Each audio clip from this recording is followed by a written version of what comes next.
And now debt is kind of a huge issue that people face. How does someone kind of go about helping to reduce that debt that they have? Yeah, I would say number one depends on what kind of debt they have. When I'm meeting with somebody, I'm always trying to get, okay, what assets do we have right now? Savings, investments, et cetera. What debt do we have on the balance sheet? And what kind of debt? What are the interest rates? What are the monthly payments? And then based on that, I'm determining like, is there any way that we can pay this debt off more efficiently, refinance, consolidate, pay less in interest, less in monthly payment? But some different options or some different things to be thinking about is number one, if you have student loans there are options to refinance student loans if they're a little bit higher interest rate. And then there are also federal forgiveness programs that you can enroll into, like income-based repayment programs, public service loan forgiveness, and if you're in a public service job or government, state, federal job. There's actually a student loan consultation service that I often refer clients to called GradFin.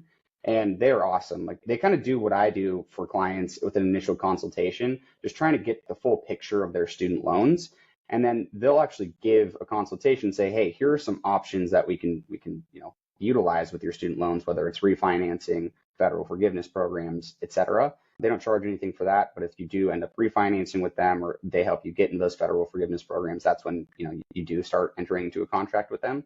And so I think if people have student loans, it doesn't hurt to at least get a consultation with them and see if there are any opportunities within those student loans. In fact, I literally just met with a client yesterday and I had introduced her to GradFin. She had a consultation and she was paying $1,300 a month for a Parent Plus student loan. They figured out that they could get her into a different program and save her about $700 a month on that monthly payment. So they reduced it from $1,300 a month to $700 a month. Sorry, they saved her $600 a month.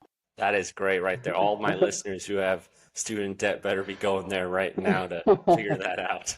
Yeah, they're awesome and they're not going to charge you anything unless you start working with them. So why not?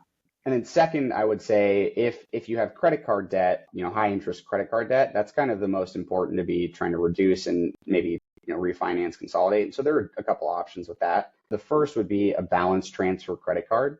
So there are some credit cards where they will allow you to transfer a balance from your existing credit card to this new credit card that you open with a new company.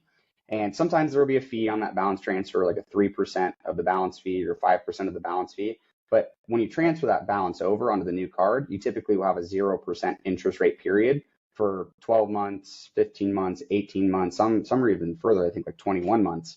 And so that can be a really good opportunity where if you do have, a little bit of cash up front in your pocket to pay that balance transfer fee, which, isn't incredibly large when it's compared to the interest rate of the credit card of, let's say, 20 to 25%, you can then have 0% interest on that balance for 12 to 21 months. And that can help you, make those payments a lot easier without increasing your debt from interest.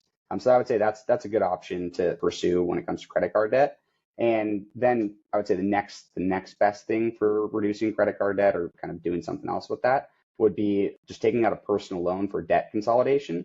So typically you can get a personal loan for a lower interest rate than you would on a credit card. And so you can get a personal loan to pay off those credit card balances. So essentially, you're just moving the debt from credit cards to a personal loan with a lower interest rate. Obviously, make sure that interest rate is lower, make sure it's a better situation for you when you're doing that. But it can be a good option to pay a little bit less in interest and maybe even a lower monthly payment on that credit card debt. I've never actually heard of the transferring credit card debt to a different credit card before. I've never heard of that. And that's why I'm here. I'm here to Yeah, get people to know things and exactly. give people advice. And then when it comes to just the concept of paying off debt and how you should go about that, I would say there are two ways to go about that. And maybe people have heard about these before, but there's the avalanche method and the snowball method. And so one of them is more on the mathematical statistical side. One is more on like the emotional psychological side. So the avalanche method is the method where you pay off the highest interest rate debt first. So even if it's the lowest balance interest rate, or sorry, the lowest balance debt that you have, you want to focus as much of your free cash flow towards that highest interest debt and pay the minimum payments on the other debt that you have. And that is the mathematical statistical side where you will pay the least in interest when you're paying off your debt with the highest interest rate first.